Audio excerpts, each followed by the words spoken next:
Steel is essential to many industries. Global production now tops 1.8 billion tons a year. But that comes at a cost. The sector is undergoing a major technological shift, while also finding itself at the center of global trade disputes. China's steel exports have nearly doubled in 5 years. In Europe, cheap Chinese steel is threatening thousands of jobs. Meanwhile, the EU is pushing green steel. How do these two fit together? Blast Furnace 1 at ThyssenKrupp. The company produces nearly 25,000 tons of pig iron every day at its Duisburg site. What you see here in the background is a classical blast furnace, a very modern one. Modern might be a bit of a stretch. This furnace was built more than 50 years ago in 1973. It's been upgraded many times since to reduce environmental damage. That's the job of Weddinger's team. But even the best retrofitting can't eliminate the CO2 emissions of such aging furnaces. We use coal and coke in order to get the reduction process. And this is where the CO2 comes from, which we want to avoid in the future. Doing that means shutting down all the company's blast furnaces. Together, they emit around 20 million tons of CO2 each year. And that's despite reduced output. ThyssenKrupp has cut production from 11.5 to 9 million tons of steel annually. It also plans to eliminate or outsource over 10,000 jobs. The company is in crisis, like much of Germany's steel industry. Die Stahlindustrie in Deutschland ist mit einer Trias von Herausforderungen konfrontiert. Kerstin Rippe represents the German steel sector. She says the problems start with high energy prices and continue with weak demand. Und dann wird insbesondere die Stahlindustrie in Europa mit Billigimporten aus Fernost geflutet. Auch das ist eine Entwicklung, die immer mehr zunimmt. Schon jede dritte Tonne Stahl in Europa kommt aus dem Ausland, kommt aus Fernost. That's also where the world's top producers are. In 2024, more than half of global steel came from China, over 1 billion tons. And more of it is being exported. Es ist teilweise so, dass in Europa Stahlmengen ankommen zu Preisen, die nicht mal europäische Produktionskosten decken. Also ich glaube schon, dass man sagen darf, dass ein Großteil der Exporte aus China nach Europa auf Dumping beruht. Dumping or not, that's now up to the World Trade Organization to decide. The EU has accused China of subsidizing steel exports through third countries. China is now fighting back against EU anti-dumping tariffs. How expensive can, may, and should steel be? Prices are volatile and harder to predict than ever. That's a problem not only for producers, but also for mid-sized businesses. Like this building materials supplier south of Berlin, which has to stock steel. But how much? Zum aktuellen Materialwert liegen wir irgendwo so bei 1,4 Millionen. Heinecke has to decide how much steel to buy and at what price. Not an easy call. Insbesondere im Stahlbereich ist es durchaus schon vorgekommen, dass man sich hier verzockt hat, verkalkuliert hat, dass man eben Bestände aufgebaut hat, die man am Ende, wenn man das Material abwerten musste, so viele Verluste organisiert hat, die dann schon an die Existenz geben können. Steel prices affect almost every sector, from construction and infrastructure to car manufacturing and renewable energy. And what about new US tariffs? German firms worry that if cheap Chinese steel is locked out of the US, even more of it could be redirected to Europe. Man nennt das Mengenumleitungen und den zu Beginn beschriebenen Importdruck, den erhöht das eben noch einmal, sodass diese indirekte Wirkung noch intensiver, noch negativer ist für unsere Stahlindustrie in Europa. So what's Europe's plan? The industry is making a big leap. Traditional blast furnaces, which produce pig iron from iron ore, coke, and coal, are being phased out. The goal is to cut emissions using new technology. Direct reduction plants use hydrogen instead of coal or coke. The only byproduct is water, and no CO2. A big step forward for the climate.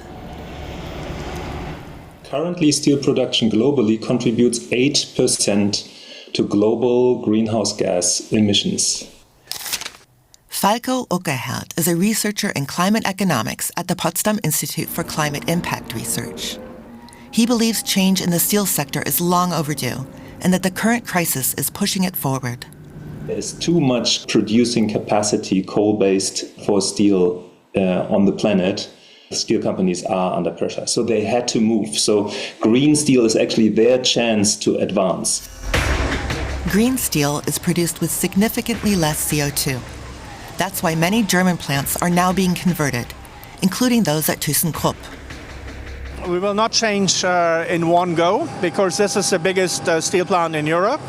We will be starting with switching off first one, then two blast furnaces when we have the new plant ready. And the whole transformation will certainly take a long time, but we are confident to start commissioning in 2027 for the new plant already. The first direct reduction plant is already under construction in Duisburg. It's being funded in part by nearly 2 billion euros in taxpayer subsidies. Germany is restructuring its steel sector and investing heavily. So far, nearly 7 billion euros in public funding has been committed. We are indeed frontrunners in Europe. Most of the green hydrogen projects that are announced are in Europe. The European Commission provided subsidies. Germany is providing subsidies. And steel makers in Germany, but also across Europe, are intending to transform. Billions have already been pledged. And during a visit to ThyssenKrupp, EU Industry Commissioner Stéphane Séjourné said more support is coming.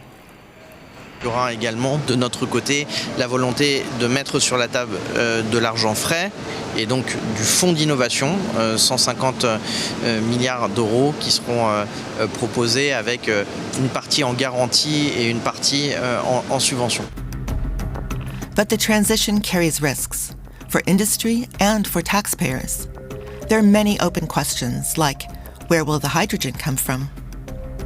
This is a very good question. Getting sufficient hydrogen is a challenge, particularly certainly in Europe and in Germany. It's a challenge that consists out of the situation of the pipeline network has to be built, the production facilities have to be built, and at the end of the day it needs to arrive here at the location at an affordable price.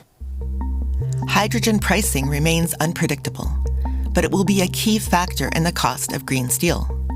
A study commissioned by the German Hydrogen Association shows that at 7 euros per kilo, hydrogen becomes the largest cost driver in steel production. That's just one of many factors that will determine the price of steel. For the building's materials supplier south of Berlin, none of that change is visible yet. Stefan Heinecke is still guessing what comes next. Bisher ist es so, dass der grüne Stahl weder angefragt wird, noch dass wir wissentlich in irgendeiner Form grünen Stahl eingekauft haben. Ja, die Frage am Ende des Tages steht, inwiefern wir uns gegenüber dem Rest der Welt dann damit abschotten können. Wenn wir quasi, sagen wir, in Europa oder in Deutschland die Einzigen sind, die grünen Stahl haben, der aber unverhältnismäßig teurer ist als in China produzierter Stahl nach herkömmlichen Methoden. The steel price war is already creating tensions between trading partners. And this is before green, hydrogen-based steel even hits the market. European producers say they're at a disadvantage. Unlike many competitors, EU plants must pay for their CO2 emissions by purchasing CO2 certificates. The CO2 price on the classical production, it's one of the drivers to move for green production, certainly, but it's also a potential concern for market distortions, because if the rest of the world doesn't have to bear these costs, we certainly have a great disadvantage. That's the reason why it's so important to have a regulatory framework, so that we don't have a disadvantage against steels which don't have to bear these costs. The steel industry says there are still too many loopholes. But the EU's new Steel and Metals Action Plan is set to close some of them. Seit dem 1. April gelten verschärfte handelspolitische Maßnahmen. Das sind die Safeguard-Maßnahmen. Und darüber sind wir sehr dankbar. So there will be more protection from cheap imports. But one question remains. Who will actually buy climate-friendly green steel if it ends up costing even more than regular European steel? The EU Commissioner has an answer for this, too. Demand will be generated through new EU regulations. Dès la fin de cette année, nous introduirons un minimum d'acier propre et fabriqué en Europe dans les marchés publics afin d'ouvrir en grand la demande d'acier propre made in Europe pour les entreprises comme la vôtre. So when will truly green, CO2-free steel become reality? No one knows for sure, but there is a short-term workaround. Actually, it is a fortune that direct reduction plants can run with natural gas. That means that you can transform the steel industry and at the same time don't need to use hydrogen from the start. You can start with natural gas. And emissions can be reduced by 2/3, roughly, only by switching to this new technology and running them on natural gas. When steel will be produced entirely with hydrogen and without emissions is still uncertain. But researchers say the transition itself is what matters. If the new technology works in Europe, it could offer the world an alternative to building new, high-emission blast furnaces. India, for instance, they don't want to import steel from China. They want to build up their own steel industry. And they want to do that with the established, cheap technology. And that is coal-based steel. So that's why there's actually the severe risk of new coal-based steel capacity that has a lifetime of at least 40 years and would increase this 8% of emissions contribution. And that is what we call the risk of a carbon lock-in. So India alone could with this lock-in, let our global climate targets slip out of reach. In short, the way we produce steel will shape the future of the climate crisis. How many fires, floods, droughts, and extreme weather events will future generations have to endure? The answer depends, at least in part, on the steel industry.